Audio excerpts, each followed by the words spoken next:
record some of this for those who aren't here. So this is the Lehigh Valley report.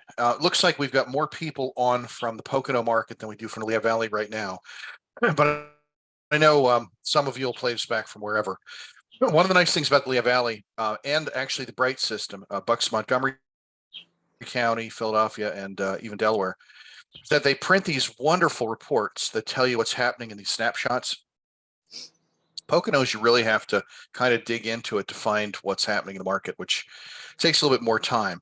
Let me show you the Lehigh Valley one, then I'll kind of apply it to the other areas. But this has been part of the problem.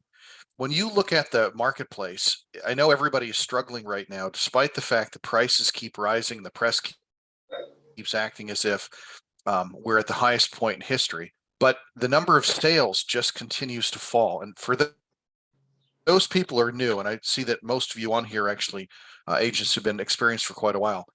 But most of the newer agents probably, well, nobody's experienced anything quite like this in my recollection. Let me go back a little bit to property on the market to give you an idea. So this is the Lehigh Valley. The hottest market in history was 2005 to 2007. That's when there were more home sales in the Lehigh Valley market than any other time. Poconos peaked a little earlier than that. They had finished by 2006. Most of theirs was in 2005. But 2005 to 2007 was when the number of sales was just huge. Through that period, prices continued to rise, even though the market was actually starting to slide in 2007. And it's because there were still buyers desperate for houses in the market. But what I'm trying to point out here is, even at the peak of the market, there were between 2,000 and 3,000 homes for sale. Let me see if I can zoom in on this a little bit. There were between 2,000 and 3,000 homes for sale in Lehigh Valley at any given point in time. When we hit that terrible period from 2008 to 2013, we statically had about 5,000 homes for sale for years. Right now in the Lehigh Valley, there are 520. So even though there are fewer sales right now than there were last year and the year before, and many fewer sales than there were in 2005 and 6, there's nothing for sale. And part of that has to do with the fact that many people refinanced at 2 or 3% interest rates, and they don't want to turn around, sell their house, and buy one at 7. Historically, 7 is not a bad interest rate, but it's been held artificially low so long that it looks terrible compared to what people had. And the other thing is, it makes them less affordable because your payment is significantly higher at 7% than it was at 3. And that's part of the problem we've got here with only 520 sales on the market, listings on the market. In the history of tracking the Lehigh Valley market since I think it was the 70s when they started tracking this, and by that, back then it was on paper, there has never been an inventory this low in the Lehigh Valley. Now, Poconos has a little bit more inventory than the Lehigh Valley, but sales are lower at the moment too. We have less people coming in from out of state that are buying, although we do have more retirees coming into the Pocono market. And we still have a shortage of inventory in a lot of the nicer communities, a lot of the places where everybody's vying to buy something. I did put one on the market in Pocono Country Place last Friday, and we had, I think Kelly said 12 offers by Monday. So, and luckily one of our agents sold it. But that is something that is a real problem right now, that lack of inventory. And saying that, everything else flows from it. So while we try and generate buyer leads constantly, one of the frustrations that many of you are experiencing, and I hear this from everybody all the time, is that you write offers on 5 or 6 properties and you don't get them. I just finally put a deal together in Conshohocken for kids of a friend of mine who made offers on 6 houses and were overbid on all 6. And I had some of them, they were offering $50,000 over list price. Now, Conshohocken's a hotter market than Lehigh Valley or Poconos, but still could not get one and finally got one on the 7th. But this inventory problem is the biggest issue. So trying to find people who want to sell are where we're really trying to look for business. Now, any market, good or bad, is going to have people who want to sell properties. You've got foreclosures. You have builders who are trying to make a living and build houses. You've got divorcing couples where they have to sell the property. You've got estates where people die and they need to sell the asset in order to move on to pay the taxes on it. So those are all target markets. And of course, people relocating. So part of our goal is to try and identify those likely people that are going to buy or sell and try, if humanly possible, to get more of them listing. Now, obviously, we can as well. But the real key is trying to get inventory, because that is where the real problem is in the market right now. Foreclosures are starting to come back in. Now, one of the questions I get asked constantly recently by agents is, can I go try and list some foreclosures? Well, I'd love to say yes. It takes a lot of work to do it. What you end up having to do, many banks have their own in-house, they call them managers. Those banks that have REO managers, you have to be able, or asset managers, you have to be able to contact them and try really hard to woo them over to work with you, because they are typically going to already have somebody they're working with. We have TD Bank as an example. They've given us, I think, 7 foreclosures in the last 4 or 5 weeks. This is the first time we've seen a TD Bank foreclosure since the beginning of 2020, but they're rolling in. We also have M&T Bank. Hopefully some of those will come in shortly as well, and that'll at least boost the inventory. But part of what we're running across is the problem with, well, I'll come back to that. So anyway, some of them are done with asset managers. Some of them go through third-party services. And you can sign up with a lot of these third-party services. You can try and build a reputation with them, but it takes a little bit of time to do that. Now, also with this, just to kind of give you a flavor, the market picked up a little bit. This is going to sound terrible, but it's true. We're still down with new listings, almost 27% over last year, and last year was low in inventory. But it's not as bad as last month. Last month we were down 36%. Now we're down only 27%. The inventory coming on the market has been appalling. The number of sales in the Lehigh Valley market is down 18.5% year to date. It was down almost 21% just in the month of May.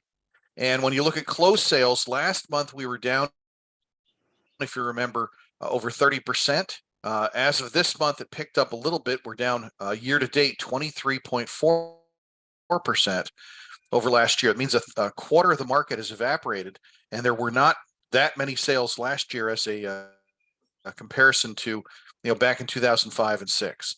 So just kind of keep that in mind. Number of days on market is increasing. It's actually higher in the Poconos. We've now passed 30 days in the Pocono market, and the median sales price in the Lehigh Valley is still rising. It is petered out, it looks like, in the Poconos, but in the Lehigh Valley, it's still rising. And part of that is not because the market is that hot. It's because there's just no inventory and buyers are still bidding up some of the houses, but they are taking longer to sell. So that's kind of a snapshot of what's happening in the market. Does anybody have any questions about the market itself or what's going on there? Okay, then I'm going to talk about trying to build a book of business. What's that?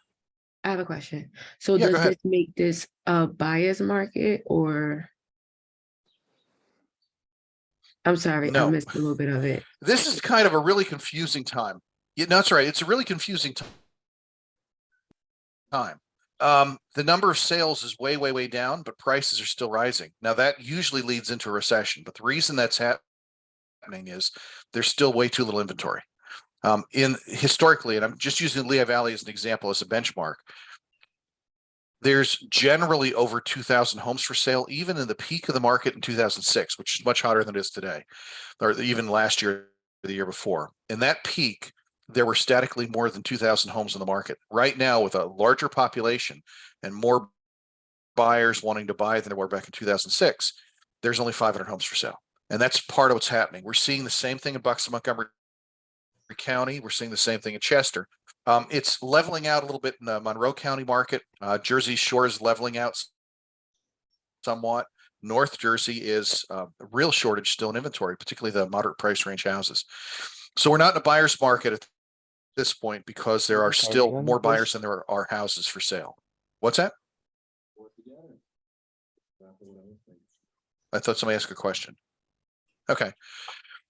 All right. So coming back around,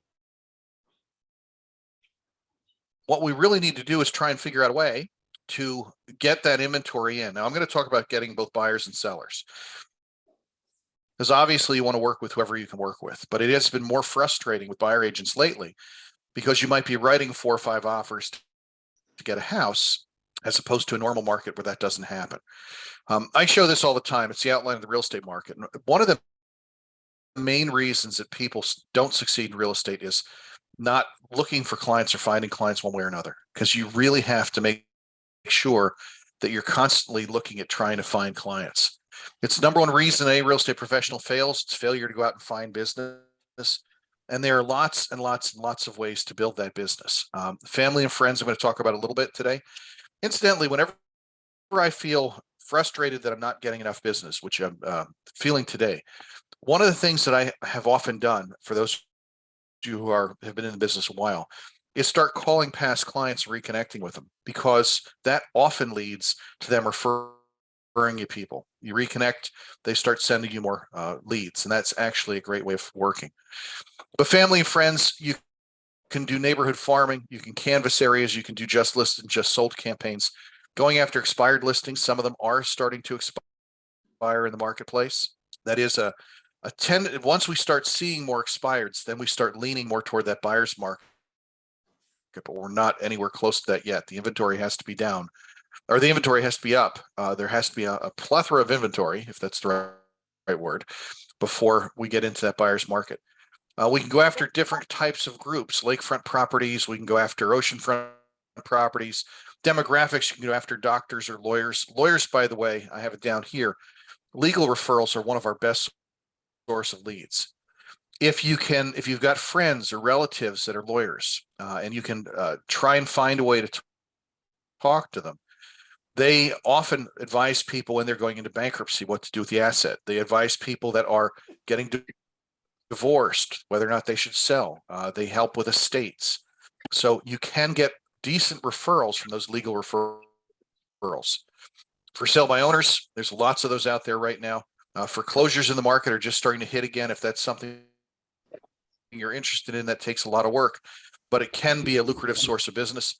And then we'll talk a little bit about online advertising and open houses. Incidentally, open houses, anybody know why we do open houses? Because typically it's not really to sell the house. I hate to say that, but it's true. Love to say that we do open houses in order to sell a property. Now, in 2020 and 2021, we did sell a lot of properties at open houses, but that was a rare period of time, and it's because of the lack of inventory. Typically, we were doing open houses, one, to appease the seller and visually show them we're doing something. But the other reason we did it really was to pick up buyers and sellers. Neighbors who are thinking about selling will stop by the open house, especially if you invite them. People who are looking to buy in the area will stop by open houses. Teresa did an open house, I think it was 2 weekends ago, on a house that I would not have thought would have gotten a lot of attention. It was in an area called Kempton, very top corner of Lehigh County, next to Carbon County, next to Carbon and Schuylkill. Ranch style house, temporary, for $575,000 on 11 acres on top of a hill.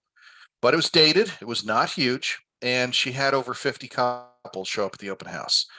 So created a lot of leads that hopefully are going to lead into some other sales as well. Now, the challenge with open houses is you have to have inventory in order to do an open house. And the stuff that's coming on the market, much of it is selling within a couple of days. And the stuff that will really attract attention in open houses sells too quickly. So we don't have a lot out there for people to use. Even 3 years ago, I'd usually be carrying 50 or 60 listings, and we might have some that are on the market for 3 or 4 months. And anybody who was new in the business, we just set up a few open houses and buyers would show up and come. I do, by the way, have a new foreclosure for $469,000. Now, don't all jump at this because I don't think you're going to want to, but email me if you have any interest at all. It's all the way down in an area called Garnet Valley. That is next to Chester County, south of Berks, next to Chester County. It's a 4-bedroom, 2.5 bath with a detached 2-car garage with a office over top. If anybody happens to want to do an open house there this Sunday, they're welcome to it. It's a foreclosure, but you're going to be generating buyers for that area. So that means you'd be driving back and forth that area if you're interested. But it would probably attract a lot of attention if it's something you want to do. Community events are a place to pick up buyers. And then I am going to talk a little bit today about life events, because that can be a lucrative source of business as well. Deaths and marriages, or divorces particularly. Part of what we try and do, though, is a lot of agents try and take a shotgun approach and go after everything they can. And sometimes you need to do that. But it makes more sense to try and target one particular or two particular areas and try and really focus on them until you build them. One of the things I get from new agents a lot lately is, can I follow you around? And I feel badly even answering this sometimes because following anybody around doesn't help. For example, if you followed Penny all day long, you're not going to see somebody prospecting every minute of the day or with clients every minute of the day. Most of what we all do is paperwork and follow-up stuff and stuff that's not very interesting, that's not very necessarily productive. So when you start doing business, you have to lay out a game plan for what you're going to do, and you're going to have to stick to that game plan. And part of the problem is a lot of us don't treat this as a business or a full-time job, and we kind of do business while we get leads or while we are talking to somebody, not all the time. And when you have time, you have to build it in. And different agents in the company make money different ways. There's lots of different ways we can make money. Now, we know statistically, most people don't survive in real estate long term. The ones who do make a lot of money, but I don't want anybody to be a statistic. We want to try and get everybody to look at this as a 9-to-5 job. And for those of you who are new in the business, we do have our 90-day quick start program, which is 12 videos and page by page what you need to do every day for the first 10 weeks to start building a successful business. And that is something, if you don't have a copy of that, let me know and I'll get it to you, but it sets it up. Again, and I'm backing into prospecting, but part of the challenge we run into when people get started in real estate is they're waiting for the phone to ring. And this is an independent contractor business. You've got to schedule your day. It's your business. Every day you've got to set up goals, and you've got to try and figure out how you're going to achieve those goals.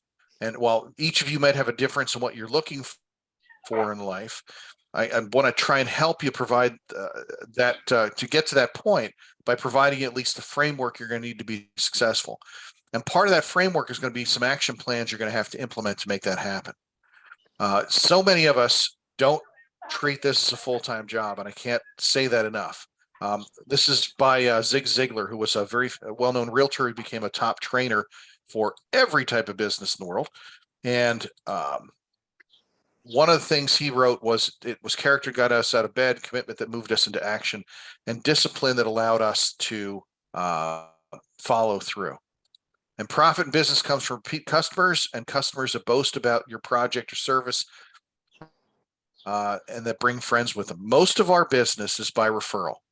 Most of it comes from people who already like and trust us. And that's why when I'm getting frustrated and I don't have enough sales, I actually spend an awful lot of time just calling past clients and sphere of influence and everybody I know and asking them, do you happen to know anybody? I just want to reconnect, see how you're doing. We're looking for inventory.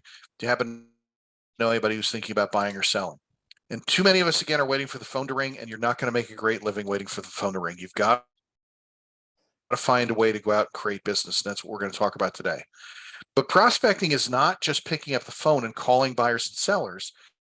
To be effective, it's got to be a planned process. You've got to create a steady flow of business into your pipeline that's going to result in above average income. It has to be consistent. In the long run, normally you'll deliver great service. You'll create raving fans and advocates of your business that'll sell you to everybody else. That's where your business comes from. Again, right now it's a challenge because there's so little inventory in the market, and I get that. But you've got to set time aside 3 times a week, 4 times a week to start working on prospecting. That doesn't necessarily mean picking up the phone and calling people, but finding a way to get in front of people one way or another. And I hear all the time, I would prospect, but I just didn't have enough time. There's so many other things to do in this business. I needed to go grocery shopping, and I had to go to the doctor, and I had this out of town client, and I had this awful hangnail. You've got to set time aside to go out and prospect. It's the number one reason that realtors fail in the industry. And in the long run, if you deliver great service, you're going to be able to shift your focus to nurturing your existing relationships and providing value to your customers. Now, there are 3 major sources of real estate business. I'm going to go into all of them and ways to try and generate business from all of them. One is to generate referrals. In the long run, that's your best source of business. The challenge is right now, some of you need a lead like yesterday. So building strong relationships, social networking, taking a neighborhood or a subdivision or a farm and hitting that area over and over again, staying in contact with everybody you know, social media, email, everything, and really servicing your clients. Generating those referrals is the best source of business, but it takes time. You can pay for business. We have 2 teams right now that are working on Zillow leads. The problem with Zillow leads are they don't cash flow. They cost about $100 a lead. So if you are a typical agent and you're converting somewhere between 2 and 4% of incoming leads, that means it's going to cost $2,000, $3,000, $4,000 to generate a sale. And it's really tough to do that. We've been testing it several different ways with really low commission structures in order to see if it works, but it's tough to make that actually work. The other way is to pay referral fees. Some of you take leads from OpCity. OpCity is realtor.com. When you first sign up for OpCity, they send you the crappiest leads they possibly can. Some of them are really awful. They'll send you rentals, they'll send you trailers, whatever they can. And then they rank you. So realtor.com ranks the agents. The ones who close the most, the ones who get back to them fastest, rise up in their ranking and start getting better and better and better leads because OpCity charges a referral fee of between 35 and 38%. It's an ugly system, but it is what it is. It's something that you can participate in. If you're interested in it, we will absolutely set you up with it if you're not already in it. Make sure everybody's muted if you can. So there's those types of systems, and I'll go through a couple of other ones. Or you can pay to regularly send out mailers, to try and advertise online, to use some of the services online. I'm going to go through a few of those today too. You will get calls, especially if you're in the business a while, and text messages from all these services that want to sell you leads. They're looking for a good realtor in Stroudsburg and they can't find one, and they need somebody to sell them the leads to. If they're going to charge you a percentage, that's fine. If they're going to charge you up front $1,000 to sign up for it and $200 a month, they're probably crap, because if they really were a good source of leads, they wouldn't need to charge you. So sources like OpCity don't charge anything up front. Now, we do pay something up front because we pay for their training system. But most of the services that actually generate leads don't have an upfront cost. They've got just a referral fee. The ones that you're paying for up front usually are not great. And then the other way, so you either generate referrals, which takes time, you pay for business, which takes money, or you proactively prospect. You start calling people, knocking on doors, calling expired listings, calling for sale by owners, trying to figure out where we can get business from, because if you make enough calls, you're going to make money. One of the, I think it was Liana who asked me how this one team had been getting so much business. They're at a different firm. And one of my team members came from their team. And one of the things that she's told me repeatedly is they make their entire team cold call 4 hours every single day. They bring in bowls of fruit in the morning and they sit there and call everybody in neighborhoods and just keep hammering the phones. By the way, that works. I'm not saying you have to do that or should do that, but anybody that we've worked with has made money from making phone calls. It's a brutal way to build a business, but it does work. And I think I've told everybody this story before, maybe not, but our top agent probably 20 years ago, she's retired now, but our top agent probably 20 years ago, when she started, she wasn't making a lot of money. We had just done the Floyd Wickman Sweat Hogs program, which makes you call people every week. And she got home and found out that her husband had left her, taken half the furniture. She had 2 little kids, both of them under the age of 2, and just taken off. And she didn't know what to do. She figured she'd have to go out and get a full-time job. And I was more aggressive back in those days. And I asked her how much money she had to survive before she needed a transaction. And I think she said 90 days. And I said, I'm sure we can get you a transaction within that period of time. Anyway, what she did was she sat down and started becoming a listing machine. She used the Sweat Hogs program, which, by the way, we have on audio recording if anybody wants to listen to it. But the first 3 days a week, Monday, Wednesday, Friday, she would sit down and make phone calls for 3 hours a day. That's 9 hours a week. It's a lot of calls. And it usually started with calling neighborhoods where we just sold a property because nobody else calls. Calling from Central 21, we just sold the neighbor's house down the street.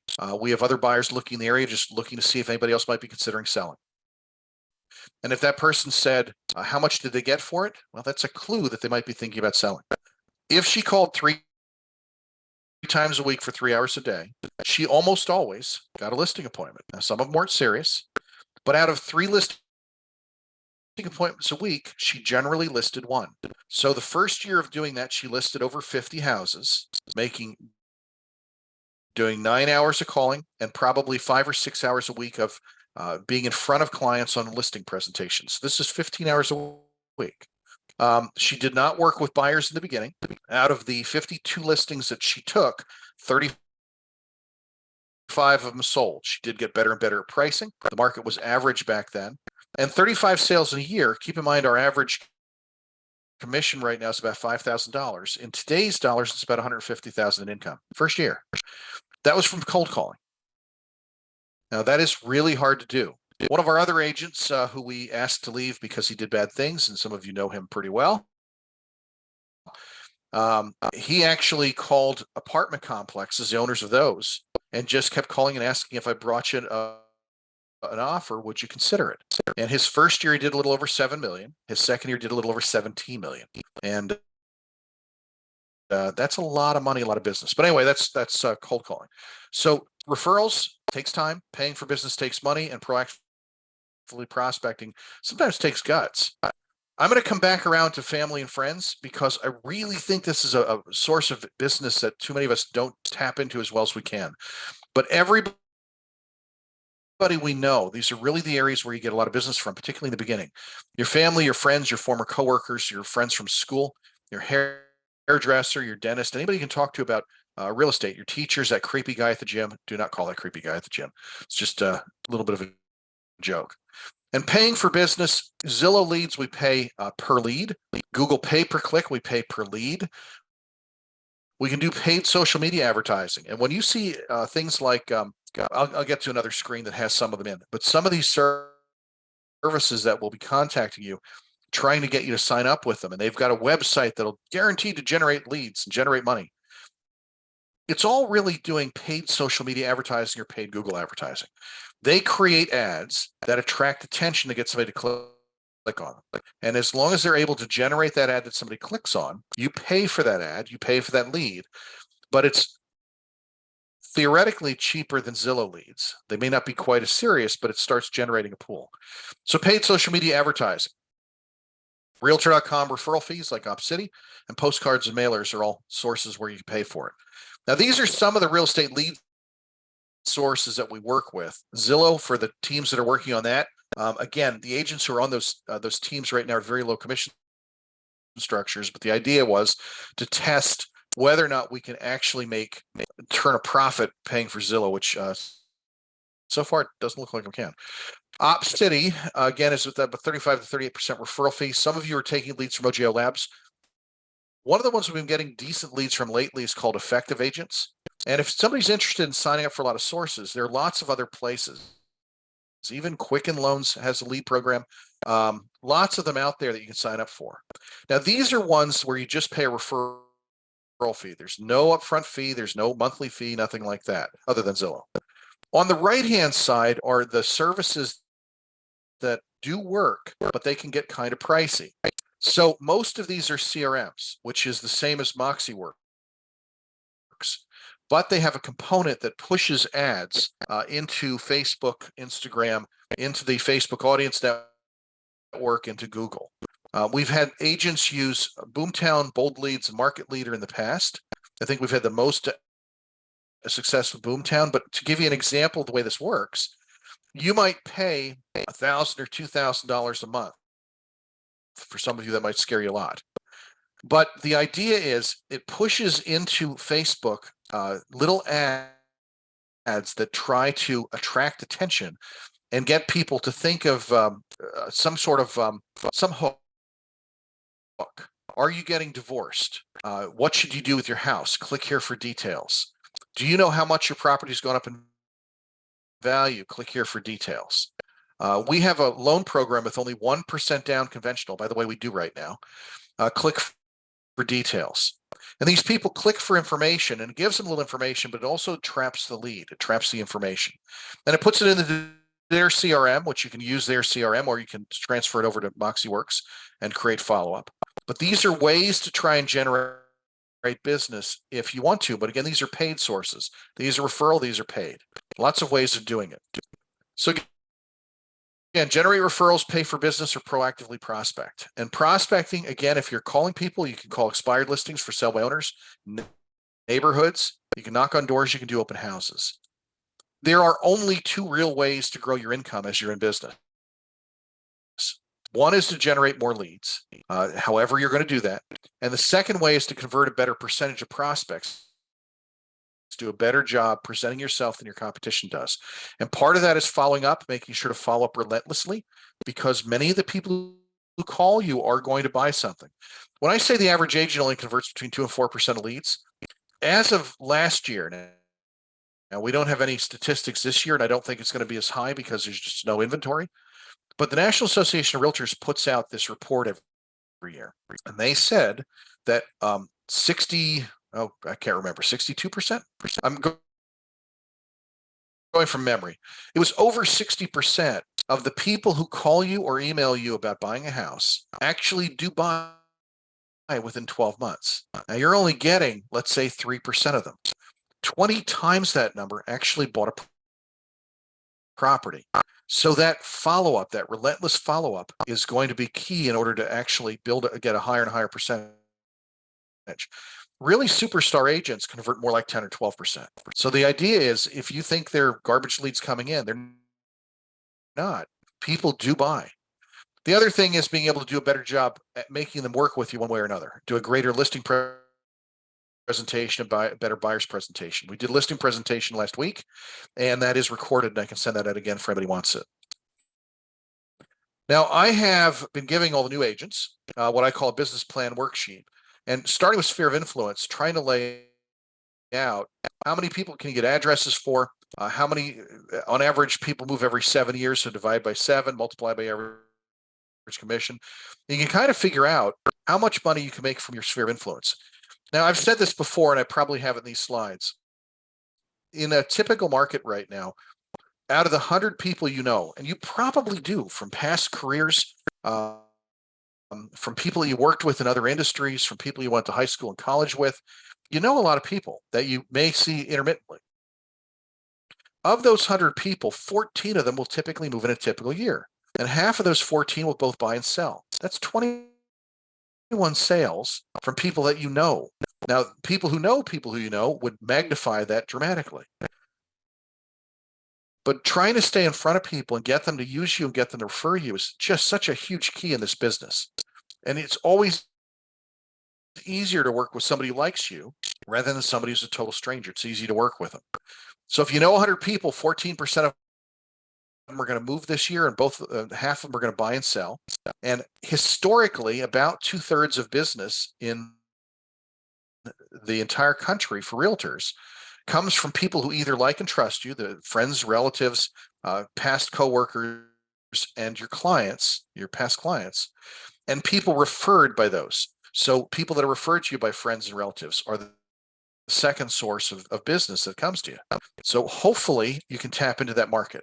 And again, what I strongly suggest is you take some time and lay out a game plan for what you're going to do. We'll talk about a lot of different prospecting methods in a couple of minutes. But again, generate more leads and convert a better percentage of leads that are coming in, or how you're going to do it. We can proactively prospect, we can pay for business, or we can build relationships.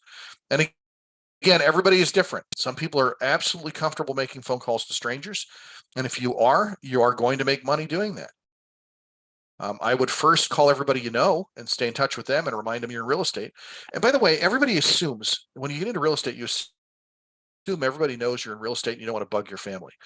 The truth is, they don't remember you're in real estate, not unless you've been in it a long time. I mean, everybody in Tim's family knows that Tim is in real estate. I'm sure everybody in Penny's family knows that Penny's in real estate. Mary's family knows she's in real estate. But those people have been in sometimes 5 or 6 years. We have an agent named Steve in Carbon County.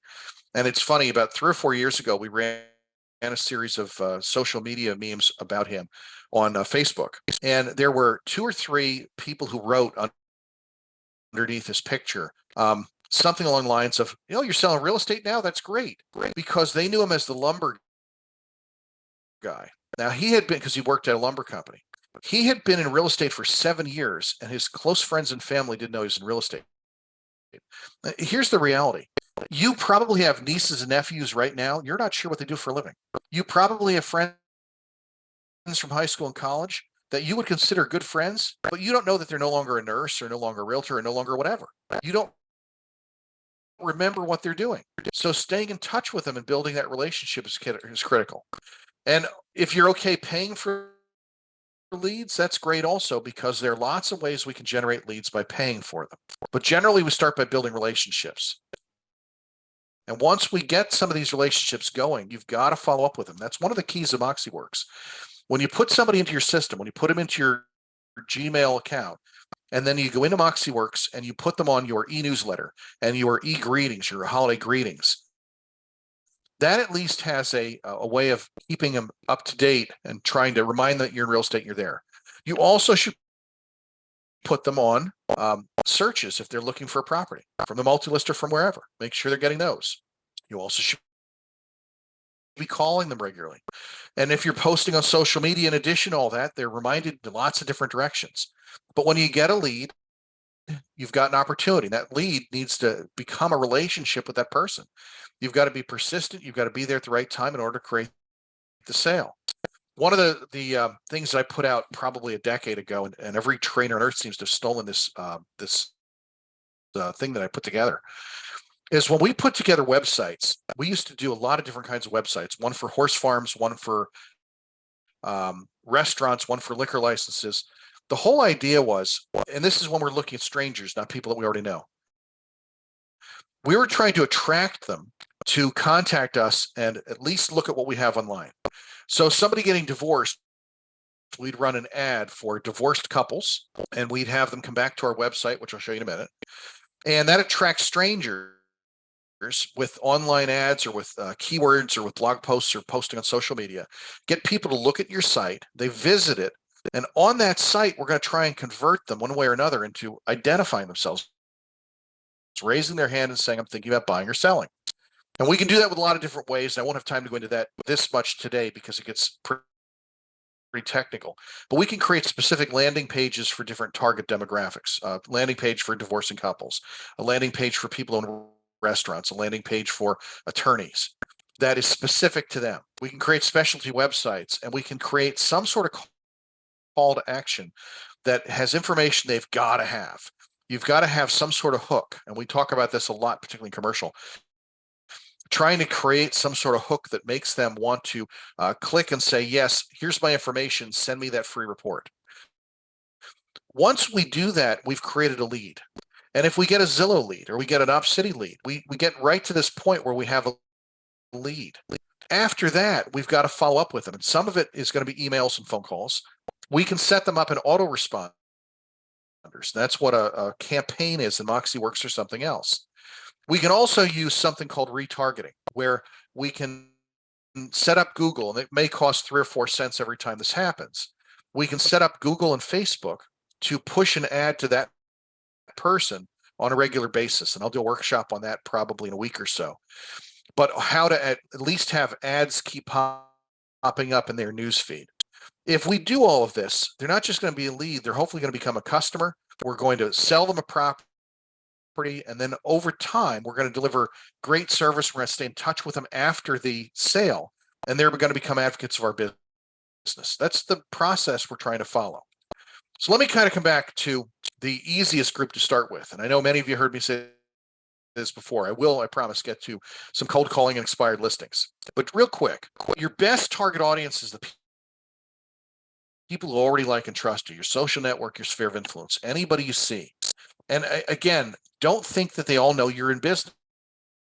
They don't. So you want to make sure they remember that you're in business. And part of the problem you might run into is many of them remember you when you did something dumb. I've done lots of dumb things. When I started in real estate, I was the kid who would put a car on the second floor roof of Liberty High School. And that's the only thing my family remembered. They were not going to trust their most valuable asset to the guy who did that. We've done lots of dumb things in our lives, all of us have, and we want to overcome that. We want to make sure that they think of us as the person that they need to call in order to work with them as the realtor to handle their asset.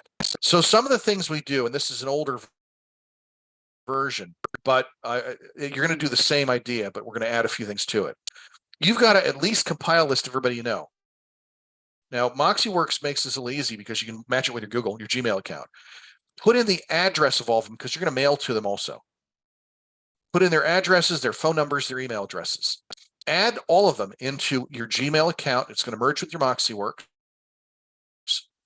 And you're going to do a few things. One of them is you're going to put them on that e-newsletter. The second thing is you're going to put them on that e-greetings.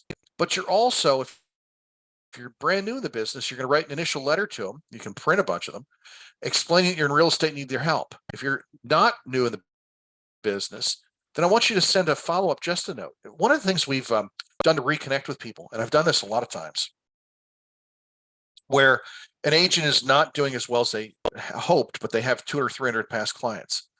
Take it some time, go out to Staples or Office Depot and pick up a couple of boxes of those blank note cards. And every day in the morning, write out 3 or 4 of them, just handwritten notes. I got to tell you, that really resonates. Now, the other thing you could do is pick up the phone and call them. But I have to tell you, handwritten notes, they'll open and they'll read because that's a lost art that we don't see anymore. So if you take the time in the morning with breakfast or whatever and write 3 or 4 or 5 handwritten notes.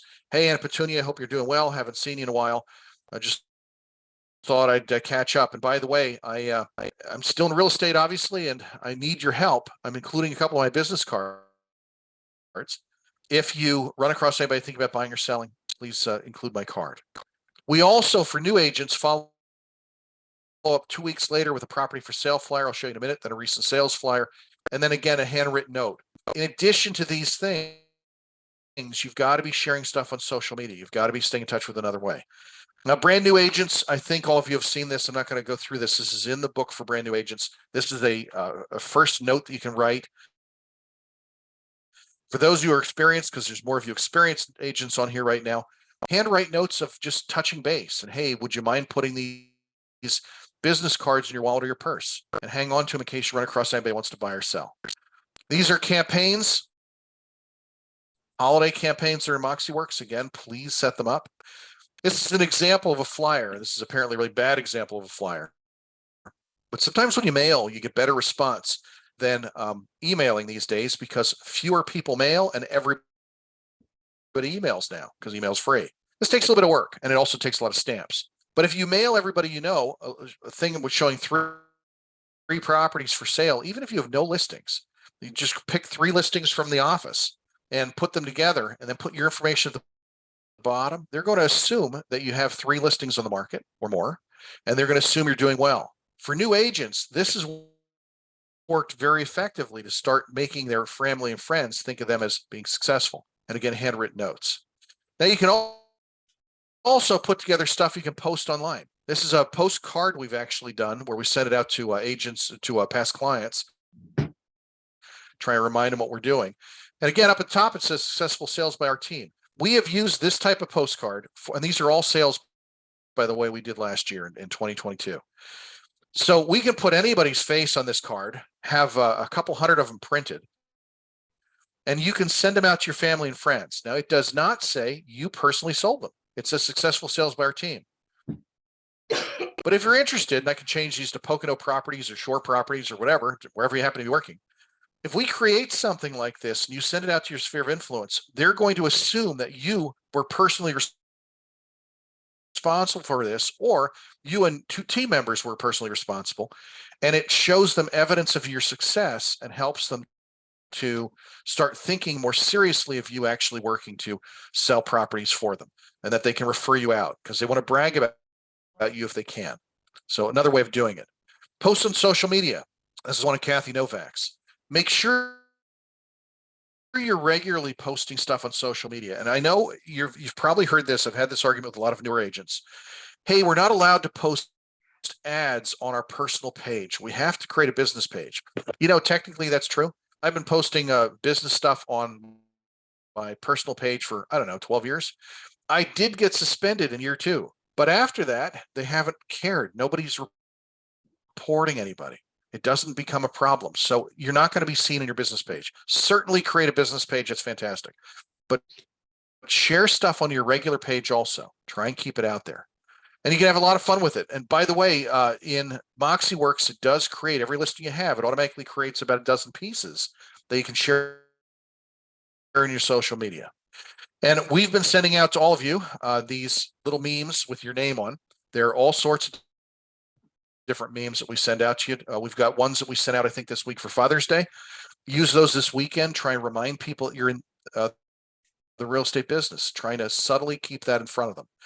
If you have your website set up with Moxie websites, then up in the remarks, put in, by the way, search every home for sale on my personal website at this address. And that website of yours any lead that comes in from that, it's going to come back to you. Actually, let me mention that also, because too many agents do this. We just had an agent get in trouble because she shared another person's listing on Facebook from another company. The state actually doesn't allow you to share other companies' listings unless you have their permission. So if you want to share something from Better Homes and Gardens or XLax Realty, whatever you want to share, make sure you get their permission. Now, in-house properties, we're all considered in the state's eyes one agent. So if you want to share my listing or Kathy's listing or Tim's listing, go at it. Feel free. But share it from your website. Go into your website and share it from there. Don't share it from Zillow, because if you share from Zillow, they click on it, it goes back to Zillow, and Zillow then sells that lead, who's your friend, to somebody else that's not you. So do not share Zillow on your site, please. Try and share from at bare minimum our site. And again, adding to your sphere of influence list, this is the Gmail contact list. You can add in everything, put in a label, and then that way you can send certain things just to family members when you're doing something in MoxieWorks, but try and build out your database of people over time. And we'll get back to this in a bit. Now, for family and friends, I get a kick out of this. If you have money to spend, and most of you probably don't want to be spending money right now with things being a little slower than we'd like, there are lots of things you can do to try and stay in touch with people. One of the things, Brian Buffini is one of the top 2 trainers in the world. The other is Tom Ferry for real estate. If you get a chance to follow both of them on YouTube, they both have great stuff. Tom Ferry is constantly putting stuff up. He's very interesting to listen to. Met him a bunch of times. Brian Buffini is fascinating because he used to be a struggling agent, and I actually know him fairly well. But Brian does this thing where he calls pop buys. Brian's from Ireland, and what he would do with his past clients is, rather than just mail them something, he would go to a promotional products company and buy a bunch of something cheap, and he'd go out to all of his past clients like on a Saturday, and he'd try and just knock on the doors and stop by. He called them pop buys, and talk to them. And you can do all sorts of fun stuff with this. Jar openers, keychains. You can get some cheap stuff like those plastic jar openers are pretty cheap, 25, 30 cents a piece with your name on it. Hot mitts, car scrapers, something cheap that you can leave there that kind of reminds them of you. Bottle openers, coffee mugs, flashlights. They've got car chargers, they've got USB drives, whatever you want. But he had a lot of fun with it. These plastic scoopers, I don't know what he paid for them. Might be $1 a piece. And they tied a little note on it, call us for the scoop on the current real estate market. This is one that Buffini talked everybody into running last year, where they went to Costco or Sam's Club and bought these packs of ketchup, mustard, and relish when they were on sale. I don't remember what the sale price was. Let's say it was $2. Whatever their giant sale was on the summer last year, he bought a bunch, or he talked to everybody into buying a bunch of these, and attached a note that said, "I just want to catch up and let you know that I relish your referrals. My clients are the best, and always cut the mustard." Really corny, but again, it's reminding them that you're in the business. And if you get to see them while you're there and talk to them a little bit, they think of you more as a friend, and they actually really work to try and generate referrals for you. So lots of things you can do. Here's Smart Popcorn or whatever that's called. They just bought a bunch of these bags, or a couple of boxes of these bags, and put on top. Our team is popping this year. I know I've seen people do plantings, like seeds. Does not have to be expensive. We keep buying these personalized frisbees, and I've gotten them for as low as I think 70 or 75 cents a piece, as high as $1.29.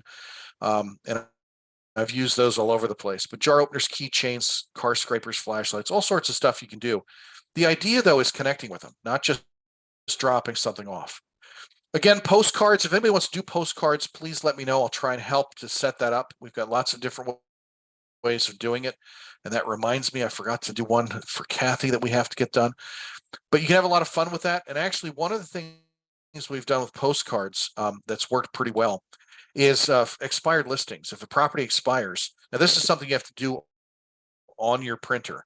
Buy blank postcards, take their picture of their listing, plop it on the postcard, then print your information over top, and make it a postcard about their house. And then on the back right, something about being the best in marketing, and please call me to sell your house. And they hold on to it because their house is on the front. Some of the things we've done that have worked pretty well, it's been to have a little fun with it. Now you can put just sold. Just sold cards, some of you are using effectively, and you're getting more leads in the same neighborhood when you do that. But we've had a little bit of fun with this, trying to get them to read our message. Your neighbor's 822 Fawnview Road got exactly what they deserved last night, and you could be next. Now, what it says on the back is that we found a buyer and sold their home in this challenging real estate moment. Now, this was when the market was slower. In this challenging real estate market, some homes sell while there's language on the market. You need a proven professional with years of experience in marketing and selling homes. So if you're thinking about selling, call us. And I always put in a tagline, something to get them to call, even if they aren't ready to sell yet. And by the way, don't do anything until you read our free report, The 9 Deadly Mistakes Home Sellers in the Poconos Make, that cost them thousands when selling their home and how to avoid them. This report, prepared by industry insiders, well, that was me, will help you to sell your home for top dollar in the shortest amount of time possible for a free copy. Call Penny. So this sort of thing actually does pretty well attracting attention and getting them to read it. If they read it, if we can get them to get past this and read the back, some of them are going to ask for copies of this booklet, and then they're identifying themselves as people who are thinking about selling, and then we can start following up. So the idea is to try and do that. And if anybody starts putting this on, let me know. I'll get you a copy of that report. It's like 4 pages. It's not much. Campaigns for life events. I just want to hit this a little bit because, again, with the inventory being so low, when do people have to move? And two of the big ones are death in the family or divorce. And sometimes weddings and new babies, but that's more buying. I'm looking for selling. So when do they sell? Death and divorce are two of the big ones. And divorce is an interesting one. 1.2 million couples file for divorce each year. 61% of those will list their homes for sale. So in the United States, that's 732,000 listings from divorces. Pretty big business. Now, there's a few ways to tap into this. One is go talk to every divorce attorney you can find and see if you can work out some sort of deal. Hey, would you refer me your clients? I will refer you everybody I know getting divorced, or whatever you can come up with to make that work, because there are attorneys who refer a lot of business. And sometimes I've had this happen actually recently, where both attorneys, one for the husband and one for the wife, have their own realtor, and they're arguing back and forth on which realtor to use. And the husband and wife don't even have a say. So it's one way of doing it. Another way of doing it is to run ads. And the ads that you can put in Facebook, Google, try and attract attention, have it come up in people's news feeds. Why you should sell your home in a divorce. We can create an article. I've got a few of them that I've done. And you can put it on your website, put it on your Moxie website as a page. Or you can put it in as an article and link back to that article. And at the bottom, for more information, contact us. But the ads that you run on Facebook are relatively cheap. It might cost you 4 cents for it to show up. But the idea is to try and stay in front of people and try and attract people when they need your help. It's one way to do it. Another way to do it is to reach out directly. So you can get a mailing list. AmeriList has, now you pay for these, but AmeriList has all sorts of different mailing lists that you can create. Now they actually have a list that they'll sell you of anybody who is physically filed for divorce. Now there are a couple of other ways to find divorcing couples, but if you want somebody who just filed for divorce and it might take a year for that to go through, you can buy the list from AmeriList. I think you can get email addresses, you can get phone numbers, and you can definitely get your address, post phone and email information to try and stay in front of them. The other way to do it, by the way, is when you're on Facebook, for example, you can set up Facebook to run an ad that only pops up when someone changes their status from married to it's complicated.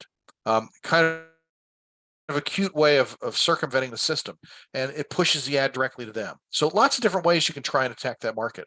And again, what you're going to do is you're going to then build a page in your site. Now, unfortunately, I pulled this slide from an old system. You can create a page on what's called a MyC21 site, but these days you can also create a page in MoxieWorks, and just create one that has an article on why you should, some of the reasons you should sell a property in a divorce, because there's some pretty strong ones, and what the benefits of starting over really are. And again, I can get you an article like that. I can put one together for you, and you can put it as content on your page. Lots of stuff. Facebook ads, status, married to it's complicated. You can hit Google Remarketer. We can put in our target audience where we want to hit, and we can create some ads, divorce and the house, and what to do with the house in the case of divorce to try and do that. We do have a couple of agents that are targeting military. VA loans, you can buy a house with zero down payment.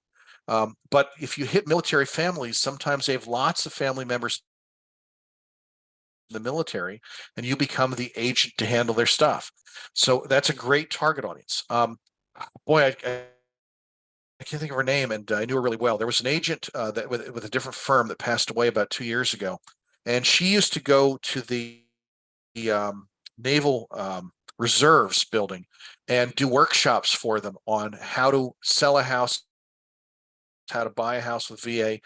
And she didn't get paid for it. She didn't pay them for it. She did it as a service and actually got a lot of business that way. We also had an agent, Phil Allen, who unfortunately had gotten sick about 2 years ago. But Phil had been doing this program with assisted living facilities, completely separate from veterans.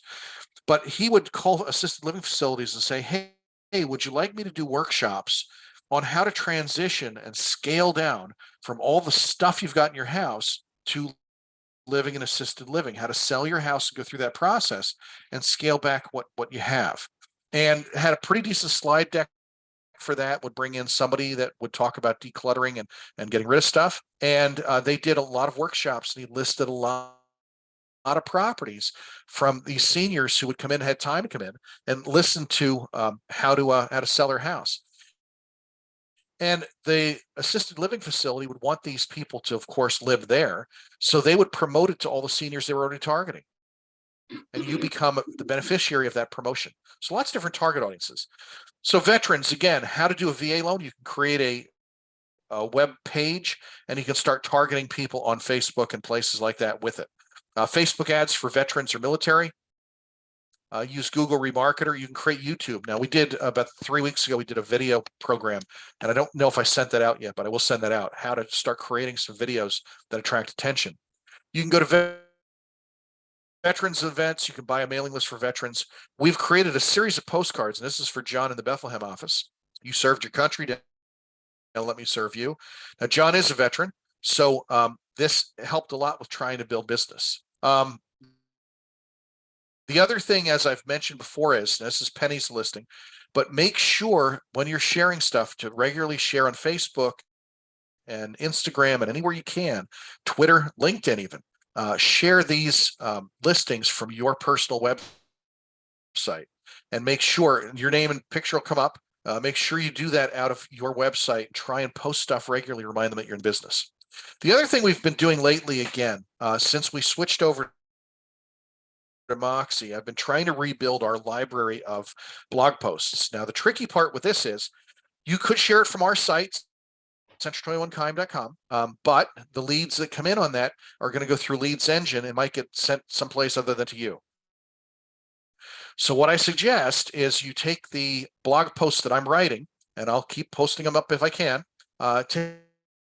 take these blog posts and instead cut and paste and copy them into your blog, which I'll show you in a minute. These are ones I did last week. Now, I went a little crazy last week because I was trying to add stuff to try and beef up our blog. But our homeowners association's positive or negative for home values.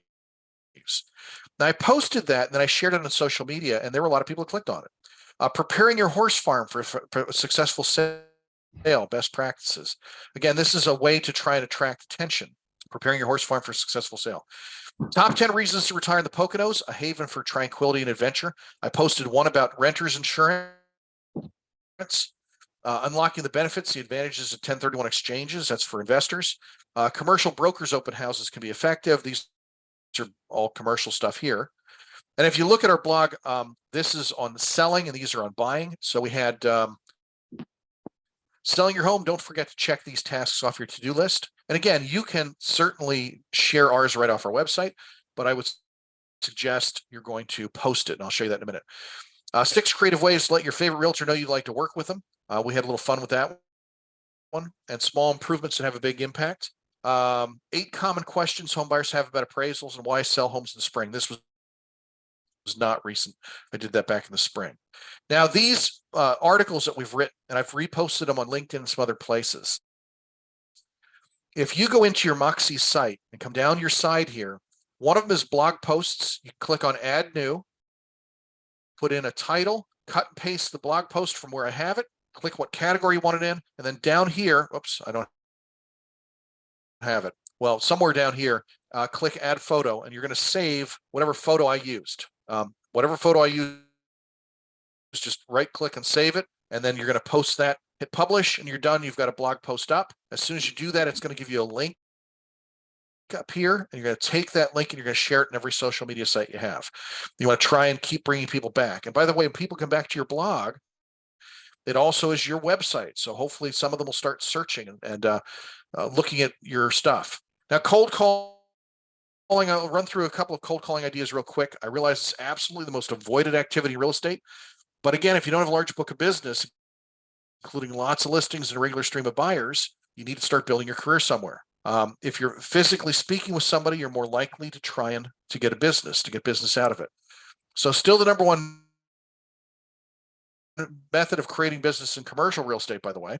And I keep hearing the same thing, but Lauren, we're not allowed to call anyone anymore. Haven't you heard of the do not call list? Yes, that's true. You have to be very careful with the do not call list because somebody can get you in trouble. If you're using a service like RedX, which we subscribe to, and I know some of you are using our RedX account. If a lot of you start using it, I might have to buy a second account. But in there, you can pick a neighborhood. Let's say you want to call, well, probably not everybody in Pocono Country Place because that's huge. But if you pick a neighborhood, you can pick an address. Kathy did this the other day. She wanted to call a particular neighborhood in Coopersburg where she just sold a property, and she wanted to call everybody around it because they're all older people and many of them are retiring. And so we went into RedX, we clicked on the property that she sold, and we asked for the 50 closest houses, and it imported it. Now I pay per lead coming in or per thing coming in. And I think we're set for about 500 a month, and we're not using that many at the moment. But it imported like 50 different houses and all their contact information. And next to the phone numbers, it says DNS or DNC, I'm sorry, do not call. If they're on the do not call list. Now, a lot of them were, but a lot of times their home phone number is on the do not call list, but their cell phone is not. So just keep in mind, you can do that. It's one way of doing it. If you're calling somebody, make sure you identify who you're talking to make sure you have the right person, identify yourself and the reason for your call, and then ask for a qualifying statement. Now, I'm not going to go into this in too much detail because I don't want to belabor this. I've got a lot of stuff I'm covering in a short period of time, but you can have a lot of fun with this. Hi, Mrs. Jones. This is Simon Bonaparte calling from Central 21 Keim. I'm just calling because we recently sold your neighbor's home on Prospect Avenue. The home was beautiful split level. Had a lot of calls from other buyers interested in the area, and I'm just calling to see if you might know of anyone else in the neighborhood that might be considered selling their home as well. If the homeowner you're speaking with asks how much the home sold for, there's a really good chance they're considering selling their home in the next year or so. So follow up with a personal note card. Thank them for being so pleasant on the phone, and remember to keep following up if you can. Hi, Mr. Smith. This is William Shakespeare calling from Central 21. I'm trying to find homes for my friend in the market. I'm just wondering if you're considering selling yours. It's a quick shot in the dark. And I've said that, by the way, too. Hi, Mr. Smith. This is a complete shot in the dark, but this is Bill Shakespeare calling from Central 21 Keim. I'm just trying to find homes for my firm to market. There's not a whole lot for sale in your neighborhood. Just taking a shot in the dark, wondering if you might be considering selling yours. By the way, they don't take offense to that usually if you call in that method. Just a quick in and out talk to them. Hi, Mr. DiCarlo. This is cold calling for buyers, trying to use a straightforward approach on a special announcement. And again, one of the things you can do is utilize the low down payment programs. We've got programs right now that allow you to buy a property with only 1% down on a conventional loan. Mr. DiCarlo, it's Muhammad Ali calling for Central 21 Big Dudes Real Estate. I'm calling because I'm looking for renters who are considering taking advantage of the current real estate market, becoming homeowners. Got some great deals right now, 1% down conventional. Are you planning to buy a home? Now, again, this is more for a buyer's market, so we have to tweak the language a little bit. I'm happy to help you do that. But you're looking for buyers in a slow market. You're looking for sellers in a hot market like we have now. This is one using the HOOP program, Homeowners Outreach Program, that some areas qualify for. Hi, Mr. Abergast. This is Clark Kent calling from the Daily Realtor. I'm calling to let you know about an exciting new mortgage program that can get you into a home of your own with only $1,600 total cash out of pocket and a payment less than you're probably paying in rent. If you could own your own home instead of giving your landlord money every month and do it for less than you're paying right now, would you consider buying? And this script has worked really well. Now, the downside to some of the programs are that sometimes we have to get the seller to pay some of the closing costs. So, for example, there's a USDA program that allow you to buy a house anywhere in Monroe County with zero down payment. Now, there's income restrictions for the buyer. There's price restrictions for how high they can go. And there's a couple of things on amenities, like it can't have an in-ground pool, because if it does, that's considered a luxury and they don't qualify for USDA. But in that program, there's no down payment, but you still have closing costs of probably around 5%.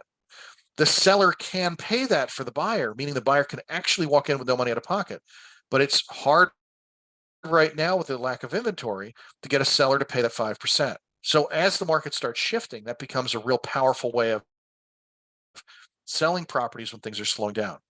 We can have some creative stuff. Hi, Mr. Oswald. My name is Rob Evans. I'm a real estate investor in the area. I'm actually also an investment specialist at Central 21. I'm sorry to bother you, but I noticed you own some investment properties near mine. I was wondering if you were considering adding to your portfolio by buying a few more properties, or if you're thinking about starting to liquidate and selling some of the properties off while the market's fairly hot. This approach, we've used this with a number of agents over the years calling investment properties. This has worked really well because investors are usually either looking to buy more or to start selling. They usually aren't static. So you sometimes get, we were doing like 1 out of 3 where we'd start sending them listings. So another way of trying to attract attention, you can call people. And by the way, in the multi-list, whether we're using the Bright multi-list or Lehigh Valley or Pocono, all of them have a back-end system called CRS. And CRS is the tax records. In the advanced search in the tax records, you can search for properties where the owner doesn't live at the property. And that's an investment property. And that's where we start building that. And then we have to find their phone number to call. If you do get voicemail, you can have some fun with it. Many people screen their calls. I understand that we've now this year experienced the lowest percentage of people picking up the phone when somebody calls. I heard Brian Buffini referring to voicemail as the moat that protects the family's castle. Voicemail and answering machines are a gatekeeper that prevents somebody from actually having to speak with anybody they don't want to talk to. But if you do have a well-rehearsed answering machine message with very few details, it might entice them to call you back. You can't tell them everything you're calling about because they won't call you. But hi, Mrs. Pratt. This is Dave Barry calling. I'm calling in reference to your home. Please call me back at your earliest convenience at 215-555-5555. Some people will call you back. What about my home? Oh, we're just sold a house in the neighborhood and we are desperately looking for somebody who might be considering selling. By any chance, are you thinking about selling your property? Another one is, hi, Mrs. Ivy. This is Greg McGuire calling. I'm calling in reference to Central 21 Keim and storm breakers. Please call me back at your earliest convenience. Just try and get them to contact you so you can talk. And some people we've put on tracking so that you can start keeping track of your progress to see how you do. Like I said, Kathy, before she retired, like I said, she was our top agent 20 years ago. She made calls for 3 hours at a time and virtually always got a listing appointment if she called for that long. Now, she made a lot of calls in that period of time, but she got very good at understanding how many calls she had to make in order to get a listing. Now, we're going to start seeing expired listings coming back into the market. Historically, I've done very well with expireds. I do send out a letter. I don't follow up and call. I'm not that aggressive these days with those. I have had a lot of success with expireds over the years, though. And there are a lot of people who call them. So that's a problem when they come back on the market. But expireds are properties that were on the market with another realtor and didn't sell, which probably means they were too high in price. And those that didn't sell are ones that you can go after and try and list, because almost all of them come back on the market. If they don't come back on right away, they come back within a year. Because once somebody decides to sell, they usually sell. So trying to attack that market is pretty strong.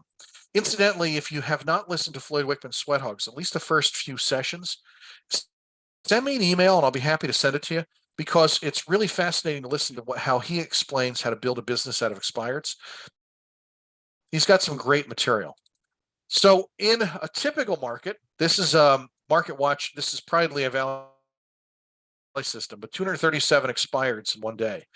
It's funny, Bright covers 6 states. So when you look at their expired listing list, even today, it's huge, but it's a huge area also. Now, we don't see this anymore. We see more like 5. This is going to start happening again as the market slows. You'll see properties that didn't sell. When properties don't sell, then they expire and they come back, and somebody else has the chance of getting back on the market. Now, one thing you can do, incidentally, let me segue off this for a second.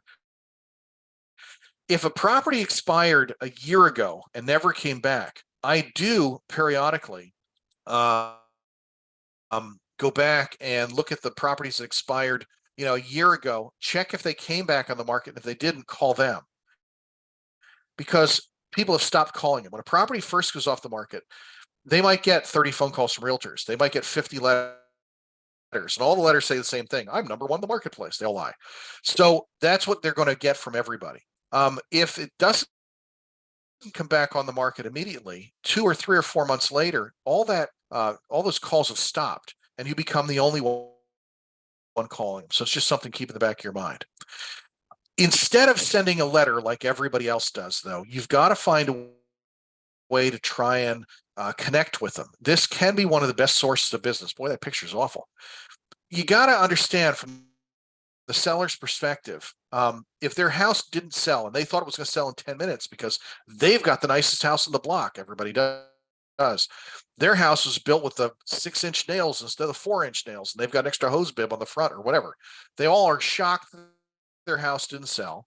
And by the way, they didn't realize their house was going off the market because they haven't heard from their realtor in 3 months. So they didn't realize now was the time it was going off the market, and they're upset. They chose a realtor with a good reputation or a reputable firm. They haven't heard from that realtor in the last 4.5 months. They're depressed. They're mad at all realtors because you all suck. We're all salespeople after all. We should be ranked up there with used cars, not the used car salesmen, but the actual used cars with rust on the bumpers. And to complete their thought process, they don't understand why you didn't bother to sell their house when it was on the market. And I know it was listed with X-Lax Realtors, but why didn't you bring a buyer and show it? Obviously, the home was available on the multiple listing system. You could have shown it.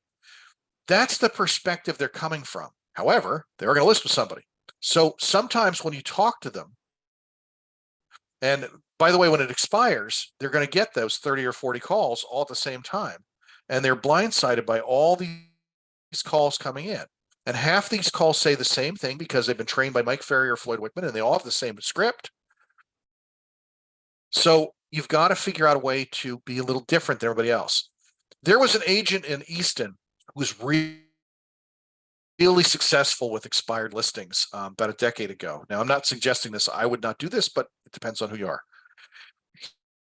He called all the expireds at 7 o'clock in the morning, and he did it because he was the first person to contact them. Now, some people yelled and screamed at him. Some people called his broker and yelled and screamed at his broker. He listed a lot of properties because he was the one that let them know it was off the market. And one of the things you're going to hear is, what do you mean my home's not on the market? Of course it's on the market. Or why didn't you sell it when it was on the market before again? So they're going to get dozens of letters. They're all going to say the same thing. They're going to say how wonderful they are and how they're the best agent in the entire known universe and Canada. And that is going to make everybody look the same. So you've got to find a way to stand out. And part of it might be picking up the phone and calling, because frankly, it's often a person who calls them, especially the first person who calls them, who does get the chance to go out and list the property. They might interview 2 or 3, but often they'll interview 1, and it's the person who gets through. So you've got to stand out a little bit. You've got to make sure, that you look at their needs from their perspective. So if you are calling, and I do suggest calling, you can do send something as well, but I do both. Hey, Mr. Kerrigan, I'm sorry to bother you at home. I always start with an apology. I'm sorry to bother you at home. I noticed your home went off the market today. I realize you've probably had a dozen other calls already, but I do service the area, and I was just wondering, were you still planning to sell the home? Real easy way to start. And you might get some really interesting answers. You might hear, my phone has not stopped ringing since 7 o'clock this morning. I wish you bloodsuckers would just leave me alone. Others are going to be surprised. What do you mean my home went off the market? No, it didn't. It's still on Zillow. Whatever their reaction is, the entire goal you have here is to keep them on the phone, build rapport, sympathize with their situation, and look for a reason to meet with them. And there are lots of strong techniques to do it, but this works. Mr. Kerrigan, I'm really sorry to bother you at home. You're not going off immediately as being aggressive. I noticed your home went off the market today, and you probably had a dozen calls from other people, but I service the area. I've been working in this neighborhood for a long time, and I'm just wondering, were you still planning on selling the home? Here's another one. I'm sorry to bother you at home. I noticed your home went off the market. You're still planning on selling your home? No, my home went off the market. No, it didn't. I'm sorry, I didn't realize you didn't know. When you list with a realtor, the listing contract has a specific length, and your contract apparently was up. Your home went off the MLS. Didn't your agent tell you it was coming up to expire? No, they didn't. Oh, wow. I'm really sorry. Hey, are you still planning to move? Everything you ask is an open-ended question. Are you still planning to move? Because you want them to answer, not can I come over and list? Because the answer to that is always no. I'm really sorry. You're still planning to move. I'm not sure what I want to do right now. Well, if I can ask, where were you planning on moving to? Now, they might say local, or they might say someplace else. I was going to move to the west coast of Florida. I'd like to retire and move someplace warmer where the taxes are lower than Pennsylvania and New Jersey. I love Florida. I've helped a lot of clients over the years to move south. I'm just looking over your listing on the MLS, by the way, and I'm kind of surprised the home didn't sell. Would you mind? I don't want to impose. Would you mind if I stopped by and took a look at the home? I want to understand for myself why it didn't sell. We're not going to hire another realtor right now. That's no problem, really. All I'd like to do is get an idea what may have happened. I can go over the market with you and give you my opinion of the home. I can try and figure out what went wrong and why it didn't sell. And then if you ever decide to put the property back on the market, you have another opinion. Are you free in the evening maybe this week, or would a daytime be better? That's an alternative choice, by the way. Are you free this evening, or is tomorrow afternoon better? You're not saying, can I stop by tonight? You're not saying what day is good for you. Would this be good, or would that be better? Mrs. Beldehoppen, really sorry to bother you at home. I noticed that your home went off the market today. I realize you probably had a dozen other calls already, but I service the area. I work in the neighborhood, and just wondering, were you still planning on selling the home? My home is not my phone has not stopped ringing for 12 straight hours. I don't want to talk to any more of you people. I understand. I probably feel the same way. You put your home in the market, you expect it to sell quickly, and something goes wrong. And now you're probably being hounded by every other realtor in the area. Yes, I am. Do you have any idea why the house didn't sell? You're trying to get them to talk and open up. That's all you're doing here. Do you have any idea why the home didn't sell? No, I'm very busy. I understand. I don't want to take much of your time, but you're in my market area, and I've been looking at your listing, and it looks like a beautiful home. I mean, did the agent even advertise it? I have no idea what they did. I haven't heard from that agent in 3.5 months. Wow, that's awful. I mean, did they at least do an open house just in the very beginning? Where are you planning to move to? Well, I'm staying in the same school district. I like the Pocono School District. We've just outgrown the house. We need more space. Well, it's certainly a nice school district. I've helped a lot of clients at that district over the last few years. Again, I'm really surprised that your home didn't sell during the listing period. Would you mind? And I don't want to impose, but would you mind if I stop by and take a look at the home? I'm really a very busy person. That's no problem. I just want to take a quick look. I'll be in and out. I may even be able to figure out what went wrong or why it didn't sell. And then if you ever do decide to put your property back on the market, you'll have another opinion. Are you free like maybe this evening or tomorrow night, or would Friday afternoon be better for you? Ways to try and get in the door. I'll give you one more. I think this is Mrs. Leidenhosen. I'm sorry to bother you at home. I noticed your home went off the market today. I'm realizing you probably had a dozen calls, blah, blah, blah.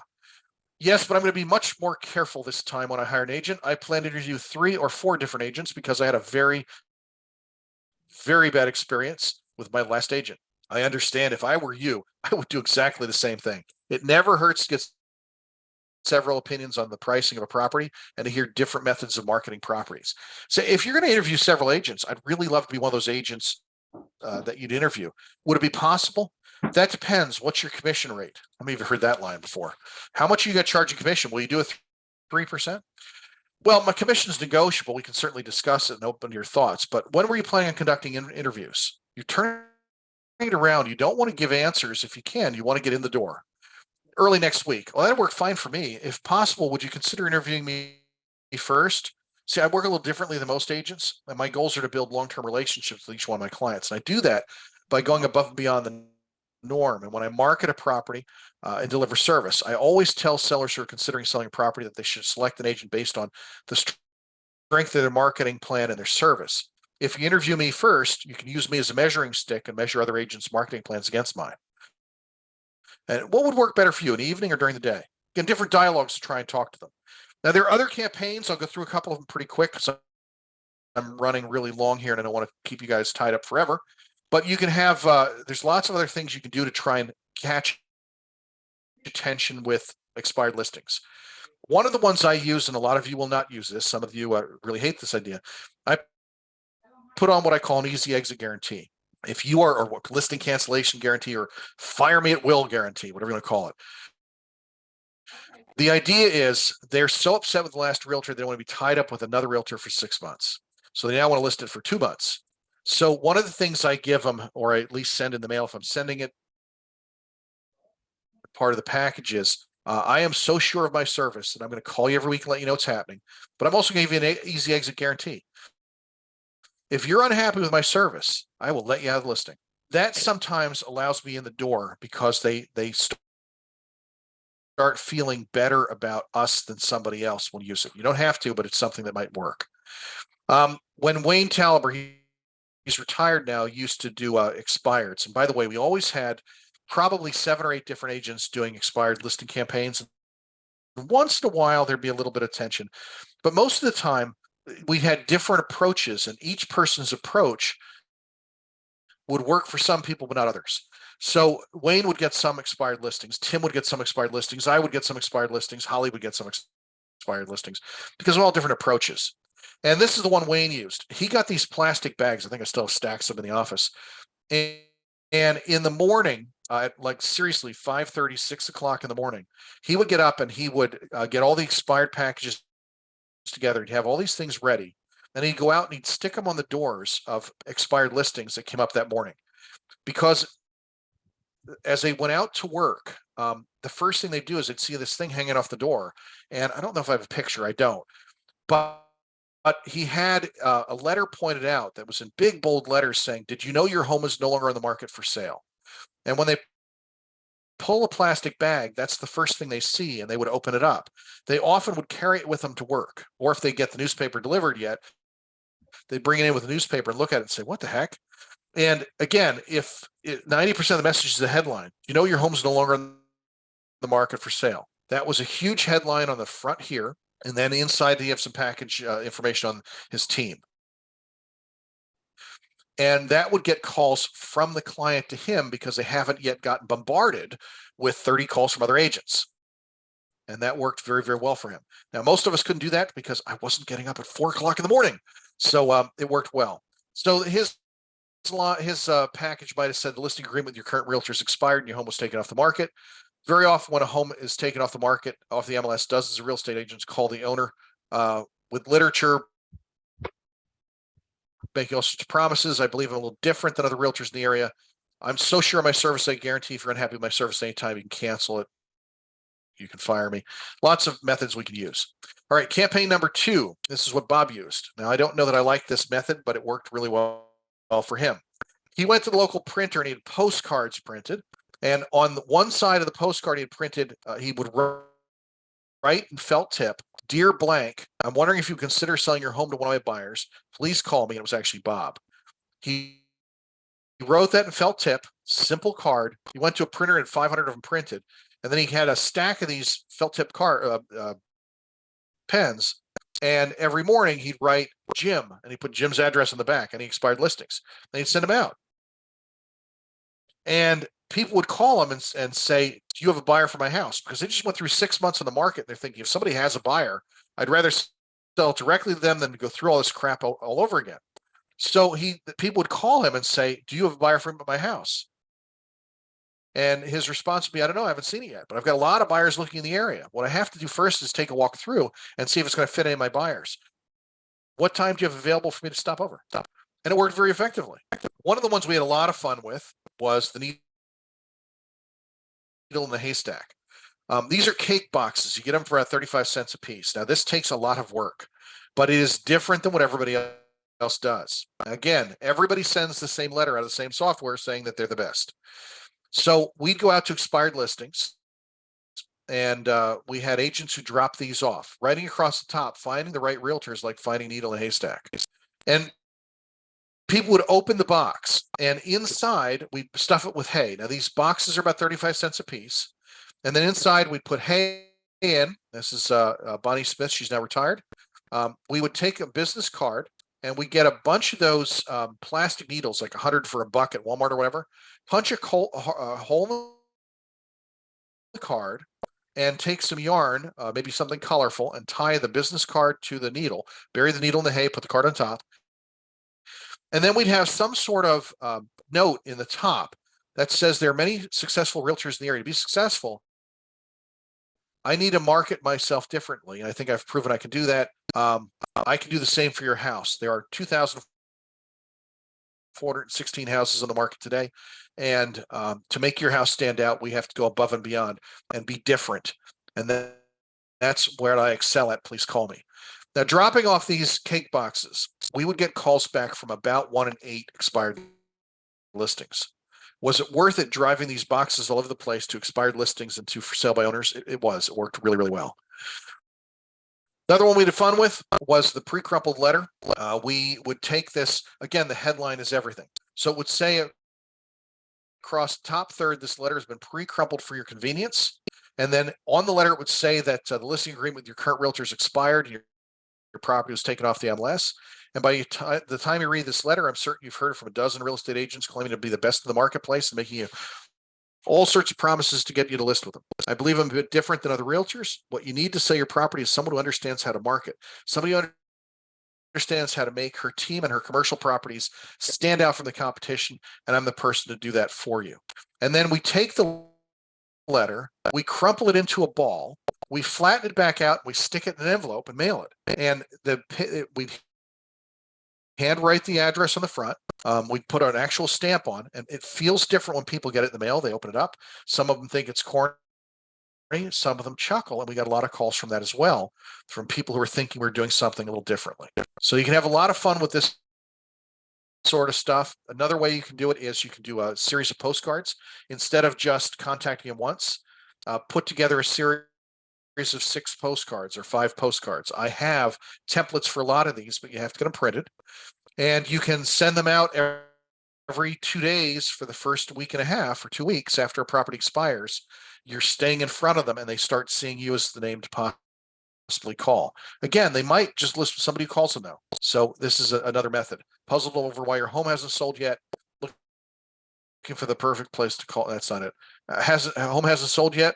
Don't panic. I've helped many people sell their homes which expired with the previous agent. So you have a lot of fun with that. And I did mention that we also have done personal postcards where you get blank postcard paper, you run it through your printer, and you put on it the picture from the multi-list of their house or a picture from Google Maps of their house, and then put on it information about stunning 3,800 square foot home. There's Tim's thing, and on the back it says, we're different in the way we market property. If you're ready for real marketing, please give us a call. Because of time, I don't think I'm going to go too much into for sale by owners, but you can use a lot of the same methods for sale by owners. I will mention that they usually try and sell their own to save the commission or because they want control. And they find out very quickly that all the leads that are coming to them are coming through Zillow, and Zillow is sending an agent with them, and the agent wants to be paid. So very often they end up listing with a realtor anyway. You can use the pre-crumpled letter with them as well. You can just call them. Hi, is this the owner listed in the, well, not newspaper, but in Craigslist or in Zillow as a for sale by owner? Yes, it is. Before I say anything, I want to let you know that I'm a realtor, but I'm not calling to list your home. My name is Hermione Granger, and I'm with Central 21 in the Poconos. Again, I'm not calling to try and list your home. What I do is to try and help people find the perfect property, whether they stay local or they're moving out of state. Since you're selling your home, I was wondering where you were moving to. Oh, I'm planning on buying a bigger home in the area. I'd like to buy new construction. That's great. You have a realtor you're working with. You try and pick them up as a buyer, which ultimately they're going to list with you. So that sort of thing works well. If they're planning on moving out of the area, you can let them know that you can help them to find the best agent in the area they're moving to, if that's something that might help them. It's a way to contact them where you're not trying to get them to list right away. And I'll send this out. I've got a buyer campaign. Is this the owner of the property listed on FSBO.com? Before I say anything else, I want to let you know that I'm a realtor, but I'm not calling to list your home. My name's Maggie. I'm with Central 21 Keim. Again, I'm not calling to try and list your home. However, I do work in the neighborhood, and I have a number of buyers looking at homes right now, and I'm wondering if you'd pay a commission if I brought a buyer to your house. This is a pretty easy call, by the way. Do you have a buyer? I don't know. I haven't seen your house yet, but I'm working with a lot of buyers, and I'm hoping that one will like your house. And obviously, before I do that, I want to make sure you're going to pay me. But from the ad on Craigslist or the ad on FSBO.com, it looks like a great property. I do have some serious buyers. Would you be willing to pay me a fee if I brought a buyer to you? Well, what kind of fee are you talking about? Well, I can be negotiable. I try and build my fee into the price, but typically I'm paid half the commission. So instead of getting 5 or 6, I'm getting usually 3 on this. So would that be acceptable? I guess it doesn't sound bad. Great. I'd like to stop out if possible, take a quick walk through your home so I can describe it to my buyers. What day works best for you? I'm free on Thursday evening, Friday morning, and again on Saturday morning. What works best? This works pretty well, being able to get in the door and talk to them, and then you start building a relationship, because again, most of them end up listing. And if you do get in the door and start talking to them, you've got a much, much better chance of listing that property. And if you don't know, by the way, if you want to find out, let me see if I can pull this up real quick. If you want to find out what's on Zillow that's a for sale by owner, it gets a little tricky to find them. But let's say you want to search Monroe County, Pennsylvania. I thought I could do that. There we go. Monroe County, Pennsylvania. Everything for sale. There are currently 1,199 properties for sale in Monroe County. Now, some of those are not real for sale because some of them are foreclosures that are not really on the market. But I can go up here and hit for sale. Hang on. That's not letting me do what I wanted. This is embarrassing. Hang on. Oh, there we go. We're going to show only by owner. I'm going to get rid of agent listed and new construction. I'm going to get rid of foreclosures because they're not really by owner, and auctions. All right, there's only 24 left. Here's 24. That's interesting. I sold that back 10 years ago. I had the seller, not the buyer, though. But anyway, so here are 24 for sale by owners that you can try calling today and try and see if any of them would be willing to list, or you can talk to them. If I click on this one, I forget who had the buyer. I had the seller on this one. 525,000. This had been a model home and had been an office for a builder at one point in time. If I scroll down, it's showing me who the property owner is and what their phone number is. And we can give them a call. If none of you call them, I will probably call them later on today. But just to give you an idea what's out there that are possible ways of trying to generate business. For sale by owner survival pack, you can let them know that we have a package we can put together to help them to be successful in the sale. And we do that in case they have buyers who don't buy their house. You can refer them back to us. And again, you can simply pick up the phone and call. And hi, is this the owner of the property listed for sale? Before I say anything else, I want to let you know I'm a realtor. I'm Bruce Wayne with Central 21 Sign of the Bat here in Gotham. And I truly respect your desire to sell your home on your own. And I promise not to bother you, but I do specialize in homes in Pocono Country Place. I just want to make sure it's okay for me to drop off some information on myself, my team. I don't need an agent. I plan on selling on my own. That's no problem. But I always feel that if I introduce myself to people who are selling homes on their own, some of them may find that over time they want to move more quickly. Your circumstances may change. You may decide to interview agents. I just want to be included if you decide to interview. So would you mind if I at least dropped off some of my stuff? And that approach works too. So try and figure out what you're going to do to generate more leads. And I'll do a more advanced version of this probably next week, where I'm going to get into how to specifically target audiences on Facebook and some other things. But the goal is to try and make sure you stay in front of them. I don't know why I have some of these slides here. Try and stay in front of people every step of the way, and try and find a way to pick sources that you're going to go after to be successful. There's so many different ways of generating business. The idea really is, what do you want to target? And then start setting up campaigns to target that audience. Whether you're going to go after foreclosures, whether you're going to go after lawyers, whether you're going to be doing online advertising, doing open houses, going after expired listings, always talk to your family and friends. Whether you want to try and target life events, but try and figure out what system you want to go after. And we'll try and get you some of the literature, some of the stuff you can listen to and watch that might help you to target those audiences. But the goal is to try and set up your calendar and set aside time to work on this prospecting. You've got to schedule time to do it, or you're never going to get to it. And I want to make sure everybody's successful.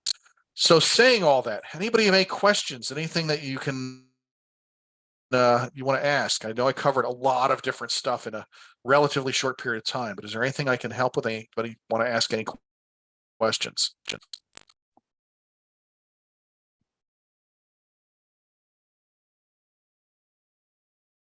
And if you do, you can always email me later. I think all of you are muted, by the way, so if anyone wants to ask a question, you have to unmute. And if not, then I look forward to seeing all of you sometime soon. We are going to do a picnic, I think, in July at my house for anybody who can make it. And I hope to see all of you. Any questions you have, please reach out to Tim or Teresa or me, and we'll be happy to help any way we can. And I hope this was worth the time.